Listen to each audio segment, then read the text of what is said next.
ഇത് കൊള്ളാലോ, അടിപൊളി സംഭവം അല്ലേ. നമ്മുടെ നാട്ടിൽ ഇങ്ങനെ പെയിന്റ് റിമൂവ് ചെയ്തത് ഞാൻ കണ്ടിട്ടില്ല. നിങ്ങൾ കണ്ടിട്ടുണ്ടോ എന്ന് ജസ്റ്റ് ഒന്ന് കമന്റ് ചെയ്യാം. എന്തായാലും കാർ പെയിന്റിംഗ് ചെയ്യുന്നവർക്കും പോളിഷ് ചെയ്യുന്നവർക്കും പെയിന്റ് റിമൂവ് ചെയ്യുന്നവർക്കും എന്തായാലും ഉപകാരപ്പെടുന്ന ഒരു സംഭവമാണിത്. നമ്മളിവിടെ കാണുന്നുണ്ടല്ലോ, ജസ്റ്റ് ആ ലിക്വിഡിൽ ബ്രഷ് മുക്കിയതിനു ശേഷം കാറിന്റെ ബോഡിയിൽ അപ്ലൈ ചെയ്യാണ്. നിമിഷങ്ങൾ കൊണ്ടാണ് പഴയ പെയിന്റ് റിമൂവ് ചെയ്ത് വരുന്നത്.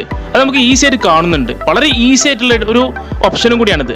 സാധാരണ രീതിയിൽ പെയിന്റ് റിമൂവ് ചെയ്യാൻ തന്നെ 1-2 ദിവസം എടുക്കാറുണ്ട്. അത് റബ്ബ് ചെയ്ത് അതിന് ഒരുപാട് വർക്ക് ചെയ്യാണ്ടാവും. റബ്ബ് ചെയ്യുന്നവർക്കും കൈയും കാലിനൊക്കെ ഭയങ്കര പെയിൻ ഉണ്ടാവും. കാരണം ഒരുപാട് നേരം നമുക്ക് കൈമ സ്പെൻഡ് ചെയ്യണ്ടേ. ഇതൊന്നും വേണ്ട. ആ ബ്രഷ് അത് ആ ലിക്വിഡിൽ മുക്കിയതിനു ശേഷം ബോഡിയിലോട്ട് അപ്ലൈ ചെയ്യുമ്പോൾ തന്നെ നിമിഷങ്ങൾ കൊണ്ടാണ് പഴയ പെയിന്റ് റിമൂവ് ആവുന്നത്. അത് നമുക്ക് ഈസി ആയിട്ട് ഇവിടെ കാണുന്നുണ്ട്. അതുകൊണ്ട് തന്നെ നമുക്ക് ഒരുപാട് ടൈം അവിടെ ലാഭിക്കാം. ഈ പെയിന്റ് റിമൂവ് ചെയ്തതിനു ശേഷം നെക്സ്റ്റ് സ്റ്റേജ് വേണമെങ്കിൽ പൊട്ടിട്ടിട്ട് ഫിനിഷ് ചെയ്യാം, എന്നിട്ട് പെയിന്റിങ് ചെയ്യാം. എന്തായാലും ടെക്നോളജി വളർന്നു, ഒരുപാട് ഓപ്ഷൻ വന്നു.